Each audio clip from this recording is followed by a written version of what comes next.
ಕನ್ನಡದಲ್ಲಿ ಒಂದಿಷ್ಟು ಒಳ್ಳೆ ಸಿನಿಮಾಗಳು ಬಂದರು, ಒಳ್ಳೆ ಪ್ರಯತ್ನಗಳಾದರೂ ಕೂಡ ಜನರು ಥಿಯೇಟ್ರಿಗೆ ಬರುವಂತಹ ರೀತಿ ಬದಲಾಗ್ತದೆ ಅನ್ನೋಂಥದ್ದು ಪ್ರತಿ ಚಿತ್ರತಂಡದ ಮಾತಾಗ್ತಾ ಇರ್ತಕ್ಕಂಥದ್ದು.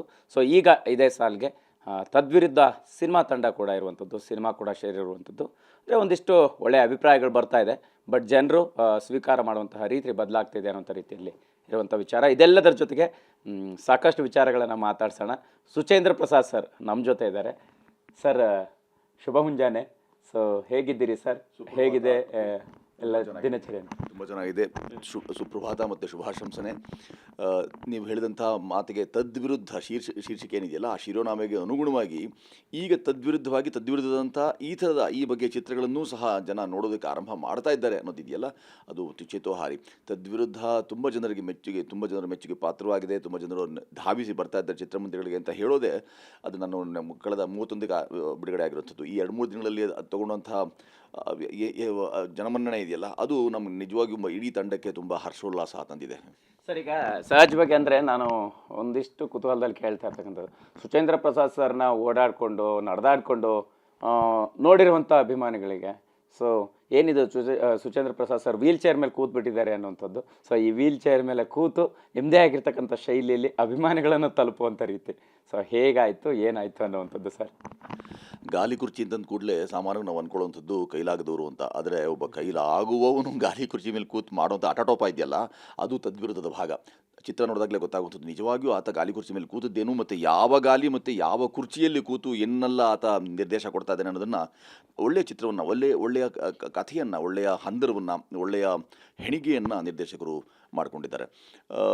ಅದರಲ್ಲಿ ಒಂದು ತಂಡವಾಗಿ ಕೆಲಸ ಮಾಡಿದಂಥ ಎಲ್ಲ ಮಹನೀಯರು, ಕೆಲವರು ಹೊಸಬರಿದ್ದಾರೆ, ಇನ್ನು ಕೆಲವರು ಸ್ವಲ್ಪ ಪಳಗಿದವರಿದ್ದಾರೆ. ನುರಿತ ಪಳಗಿದ ಮತ್ತು ಹಳೆ ಬೇರು ಹೊಸ ಚಿಗುರು ಇದೆಯಲ್ಲ, ಅದು ಕೂಡಿರಲು ಮರ ಸೊಬಗು ಅನ್ನೋ ರೀತಿಯಲ್ಲಿ ಮರ ಚೆನ್ನಾಗಿ ತುಂಬ ಸೊಬಗು. ನನಗೆ ಇಷ್ಟವಾದದ್ದೇನು ಅಂದರೆ ಸಿದ್ಧಸೂತ್ರಗಳಿವೆಯಲ್ಲ, ಅವುಗಳನ್ನ ಪಕ್ಕಕ್ಕಿರಿಸಿ ಮಾಡಿದಂಥ ಚಿತ್ರ ಇದಾಗಿತ್ತು. ಎಲ್ಲರೂ ನಿರ್ದೇಶಕರು ತಮ್ಮ ನಿಲುವುಗಳನ್ನು, ತಮ್ಮ ಕಥೆಯನ್ನು ಹೇಳಬೇಕು, ಒಂದು ಚಿತ್ರದ ಮುಖಾಂತರ ಯೋಚನೆ ಮಾಡ್ತಾರೆ. ಆದರೆ ಈ ನಿರ್ದೇಶಕ ತನ್ನ ಬದುಕಿನ ಸಾರ ಸಂಗ್ರಹ, ತನ್ನ ಜೀವನ ಪ್ರಯಾಣದಲ್ಲಿ ಸಿಕ್ಕಂಥ ಅನೇಕ ಸಂಗತಿಗಳನ್ನು ಒಟ್ಟುಗೂಡಿಸಿ ಒಂದು ಚಿತ್ರ ಅಂತ ಮಾಡೋಕ್ಕೆ ಕೊಟ್ಟಿದ್ದಲ್ಲ. ಮತ್ತು ಅದು ಪ್ರಾಮಾಣಿಕ ಯತ್ನವಾಗಿದೆ. ಬದ್ಧತೆ ಇಟ್ಕೊಂಡು ಮತ್ತು ಪೂರ್ವ ಸಿದ್ಧತೆ ಇಟ್ಕೊಂಡು ಕೆಲಸ ಮಾಡೋರು ಕಡಿಮೆ ನಮ್ಮಲ್ಲಿ ಈ ಚಿತ್ರರಂಗದಲ್ಲಿ. ಎಲ್ಲರೂ ಸಿದ್ಧತೆ ನೆಪದಲ್ಲಿ ಕೋಣೆ ಹಾಕ್ಕೊಂಡು ಬರವಣಿಗೆ ಯಾರಿಗೋ ಕೊಟ್ಟೆ.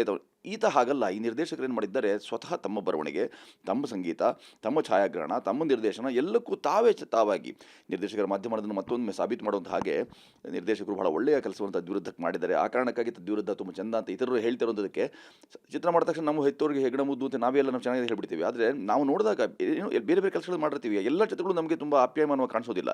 ಈ ತದ್ವಿರುದ್ಧದ ಪ್ರಸ್ತುತಿ ಇದೆಯಲ್ಲ, ಇದು ಸ್ತುತಿಗೆ ಯೋಗ್ಯವಾಗಿದೆ ಮತ್ತು ಸ್ತುತ್ಯ ಮತ್ತು ಶ್ಲಾಘ್ಯವಾಗಿದೆ. ಯಾಕೆ ಜನರಿಗೆ ಇಷ್ಟವಾಗ್ತಿದೆ ಅಂತ ಹೇಳಿದ್ರೆ ಅದರಲ್ಲಿ ಪ್ರಾಮಾಣಿಕತೆ ಇದೆ, ಸಿದ್ಧಸೂತ್ರಗಳ ಮೊರೆ ಹೋಗಿಲ್ಲ. ಜೊತೆಗೆ ಕಥಾಹಂದರ ನಮ್ಮೆಲ್ಲರನ್ನೂ ಆ ಪಾತ್ರಗಳ ಜೊತೆಗೆ ಗುರುತು ಹಾಗೆ ಜನರಿಗೆ ಅನ್ನಿಸ್ತಾ ಇದೆ. ಹಾಗಾಗಿ ಪ್ರಾಯ ಜನರು ಧಾವಿಸಿ ಬರ್ತಾರೆ.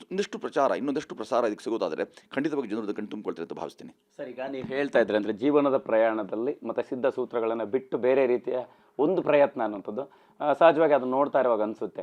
ಅಂದರೆ ಈಗ ಬದುಕಿನ ಪ್ರಯಾಣದಲ್ಲಿ ಪತ್ನಿಯ ಒಂದು ಸಂಬಂಧ ಇರ್ಬೋದು, ಮತ್ತು ಅದರ ಪ್ರಯಾಣದ ನೀತಿ ಇರ್ಬೋದು, ಪ್ರತಿ ಹಂತಕ್ಕೂ ಕೂಡ ಬದಲಾಗ್ತಾ ಇರುತ್ತೆ. ಸೊ ನೀವು ಅದನ್ನು ನಿಭಾಯಿಸುವಂಥ ರೀತಿ ಸರ್ ಒಂದಿಷ್ಟು ತಮಾಷೆಯಾಗಿ ಕಂಡರೂ ಕೂಡ ಒಂದಿಷ್ಟು ಅಂದರೆ ಆ ವಿಚಾರಗಳನ್ನು ಮನವರಿಕೆ ಮಾಡುವಂಥ ಪ್ರಯತ್ನ ಆಗುತ್ತೆ ಸರ್. ಅಂದರೆ ಈ ಏಜ್ ಡಿಫ್ರೆನ್ಸ್ ಇರ್ಬೋದು, ಗಂಡ ಹೆಂಡತಿಯ ಮಧ್ಯೆ ಇರುವಂತಹ ಒಡನಾಟ ಇರ್ಬೋದು, ಅದನ್ನೇ ಹೆಂಗಿತ್ತು ನೋಡಿ. ಮನುಷ್ಯನ ಜೀವನ ಪ್ರಯಾಣದಲ್ಲಿ ಅವನು ಮುಖವಾಡ ಹೊತ್ತೆ ಬದುಕ್ತಾನೆ ಅಂತ ಪ್ರತ್ಯೇಕ ಹೇಳಬೇಕಾಗಿಲ್ಲ. ಎಲ್ಲರೂ ವಿಷಕಂಠರು, ನೀಲಕಂಠರೇ ಆಗಿರ್ತಾರೆ. ನೀಲಕಂಠ ಅಂತ ಕೂಡಲೇ ವಿಷ ಇದ್ದೇ ಅಂತ ನಾವು ಏನು ಇಂದಿದ್ದೇವೋ ಅದಕ್ಕೆ ತದ್ವಿರುದ್ಧವಾಗಿ ಮತ್ತೋರ್ವ ಇನ್ನೊಂದು ಪಾರ್ಶ್ವ ಎಲ್ಲ ಮನುಷ್ಯರಿಗೂ ಇರುತ್ತೆ ಅನ್ನೋದು.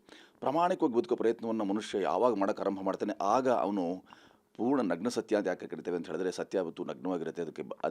ಅದು ವಿವಸ್ತ್ರವೇ ಯಾವತ್ತೂ ವಸ್ತ್ರ ಸಹಿತವಾಗಿರೋದಿಲ್ಲ. ಯಾಕೆಂತಂದರೆ ಸುಳ್ಳು ಈ ಸತ್ಯದ ಬಟ್ಟೆಗಳನ್ನು ಕದ್ದೊಯ್ದು ಬಿಡುತ್ತೆ. ಅದಕ್ಕೋಸ್ಕರವೇ ನಗ್ನ ಸತ್ಯ ಅಂತ ಕರೆದಿರುವಂಥದ್ದನ್ನು. ಬದುಕಿನ ಈ ನಗ್ನ ಸತ್ಯಗಳ ಕುರಿತಾಗಿ ಯಾರು ಚಿತ್ರವನ್ನು ಮಾಡೋಕ್ಕೆ ಹೊಡ್ತಾರೆ, ಆವಾಗ ಸಹಜವಾಗಿ ಇವೆಲ್ಲವೂ ಎದುರಾಗುತ್ತೆ. ಈ ಚಿತ್ರದಲ್ಲಿ, ಅದರಲ್ಲೂ ತದ್ವಿರುದ್ಧ ಚಿತ್ರದಲ್ಲಿ ಮಾಡಿದಂಥ ಪಾತ್ರದ ವಿಚಾರವಾಗಿ ಯಾಕೆ ಅಷ್ಟೊಂದು ಸಹಜತೆ ಮತ್ತು ಪ್ರಾಮಾಣಿಕತೆ ಕಾಣುತ್ತೆ ಅಂತ ಬಾರಿ ಹೇಳ್ತೀನಿ ಅಂತ ಹೇಳಿದ್ರೆ, ಈ ಬದುಕಿನಲ್ಲಿ ಅಥವಾ ಬದುಕಿನ ಸುತ್ತಮುತ್ತ ನಮಗೆ ಸಿಗುವಂಥ ಈ ಎಲ್ಲ ಪಾತ್ರಗಳಿವೆಲ್ಲ, ಆ ಪಾತ್ರಗಳು ನಿರ್ವಹಿಸುವ, ನಿಭಾಯಿಸುವ ಮತ್ತು ವರ್ತಿಸುವ ರೀತಿಯನ್ನು ಈ ಪಾತ್ರದ ಗುಣವಿಶೇಷವಾಗಿ ನಿರ್ದೇಶಕರು ಇಟ್ಕೊಂಡಿರುವಂಥದ್ದು. ಈ ವಿಶೇಷತೆಯೇ ತದ್ವಿರುದ್ಧವನ್ನು ಒಳ್ಳೆಯ ಚಿತ್ರವಾಗಿ ರೂಪಿಸಿದೆ ಅಂತ ಅನಿಸುತ್ತೆ. ನಮಗೆ ಹೊಡೆದಾಟವಿಲ್ಲ, ಹಾಡುಗಳ ನೃತ್ಯ, ಸಂಗೀತ ಇತ್ಯಾದಿಗಳನ್ನೆಲ್ಲ ಭರಾಟೆ ಇಲ್ಲ, ಇರಬಾರ್ದು ಅಂತಲ್ಲ. ಅದು ಇಲ್ಲ ಅಂತಂದರೆ ಅದಕ್ಕೊಂದು ಕಾರಣ ಹುಡ್ಕೊಂಡಿದ್ರಲ್ಲ, ಕಾರಣಂ ವಿನಾ ಕಾರ್ಯಂ ನಾಸ್ತಿ ಅಂತ ಹೇಳಿ. ಪ್ರತಿ ಕಾರಣಕ್ಕೊಂದು ಕಾರ್ಯ ಒಂದು ಕಾರ್ಯಕ್ಕೊಂದು ಕಾರಣ ಇರಬೇಕು ಅಂತ ಹೇಳಿದ್ರೆ, ಆ ಕಾರಣ ಯಾವುದು ಅನ್ನೋದನ್ನು ಮನದಟ್ಟು ಮಾಡ್ಕೊಳ್ಳೋದಾದರೆ ಅದಕ್ಕೊಂದು ಭಾಳ ಒಳ್ಳೆಯ ಸಮತಟ್ಟಾದಂಥ ಸಮತೋಲ ಇರುವಂಥದ್ದು ಒಂದು ಕಥಾ ಹಂದರವೋ ಅದಕ್ಕಿರುವಂಥ ಪ್ರಸ್ತುತಿಯವರು ಮಾಡ್ಕೊಳ್ತಾರೆ ಅನ್ನೋದಾದರೆ ಸಹಜವಾಗಿ ತದ್ವಿರುದ್ಧದಂಥ ಚಿತ್ರಗಳು ಯಶಸ್ವಿ ಕಾಣುತ್ತೆ. ತದ್ವಿರುದ್ಧ ಕುರಿತಾಗಿ ಹೇಳ್ತೀನಿ, ತದ್ವಿರುದ್ಧ ಯಾಕೆ ಅದರ ಮಾಪಕವಾಗಿ ಇತರ ಚಿತ್ರಗಳಿಗೆ ಮಾದರಿ ಆಗ್ಬೋದು ಅಂತ ಹೇಳ್ತೀನಿ ಅಂತಂದರೆ, ಈ ಥರದ ಪ್ರಾಮಾಣಿಕ ಯತ್ನಗಳು ಅಂದರೆ ಮಿಕ್ಕದವರಲ್ಲಿ ಪ್ರಾಮಾಣಿಕ ಯತ್ನ ಮಾಡೋದಿಲ್ಲ ಅಂತಲ್ಲ, ಯತ್ನ ಮಾಡ್ತಾರೆ, ಪ್ರಾಮಾಣಿಕತೆ ಬಹಳ ಕಡಿಮೆ ಇರುತ್ತೆ. ಯಾಕೆ ಹೇಳ್ತಿದ್ದೇವೆ ಅನ್ನೋದ್ರಿಂದ ಮೂಲಭೂತ ಪ್ರಶ್ನೆಗಳು ನಮಗೆ ಏನು, ಏಕೆ, ಹೇಗೆ ಅಂತ. ಏನನ್ನು ಮಾಡ್ತಿದ್ದೇವೆ ಮತ್ತು ಏಕೆ ಮಾಡ್ತೀವಿ ಮತ್ತು ಹೇಗೆ ಮಾಡ್ತೇವೆ ಅನ್ನೋದ್ರ ಪೂರ್ಣ ಸಂಬದ್ಧ ಉತ್ತರ ನಿಮ್ಗಳಿತ್ತು ಅಂದರೆ, ಆ ಪ್ರಶ್ನೆಗಳಿಗಿತ್ತು ಅಂತಂದರೆ ಸಾಮಂಜಸ್ಯ ಉಳ್ಳಂಥ ಇಂಥ ಚಿತ್ರಕಥೆಗಳು ಬಂದ್ಬಿಡುತ್ತವೆ.